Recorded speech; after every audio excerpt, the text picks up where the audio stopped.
Hello friends, Radhe Radhe. मैं आपके सामने एक छठी मैया का गीत लेके आई हूँ। आप लोग सुनिए, आनंद लीजिए और अच्छा लगे तो लाइक शेयर कमेंट करिए। धन्यवाद। बोलिए छठी मैया की जय। उगी हा सूरज देवा भैले भीनो सरवा, अरघिया के बेरवा पूजन माँ की बेरवानु हो।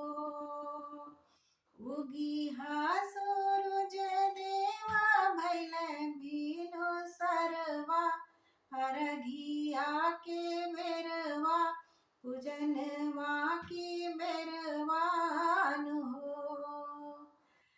अन्हरा पुकारे देव दोनों कर जोरवा, अरघिया के बेरवा पूजन माँ की बेरवान हो। उगी हा सूरज देव भैले भीनो सरवा, अरघिया के बेरवा पूजन माँ की बेरवान हो। कोढ़िया पुकारे देव दोनों कर जोरवा, अरघिया के बेरवा पूजन माँ की बेरवान हो।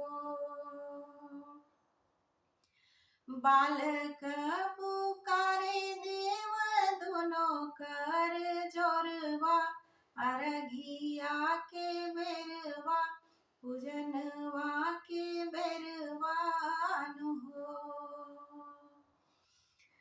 उगी हा सूरज देव भैले भीनो सरवा, अरघिया के बेरवा पूजन माँ की बेरवान हो।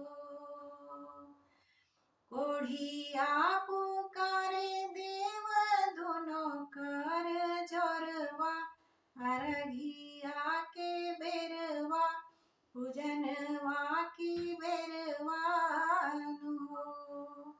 बोलिए छठ माता की जय।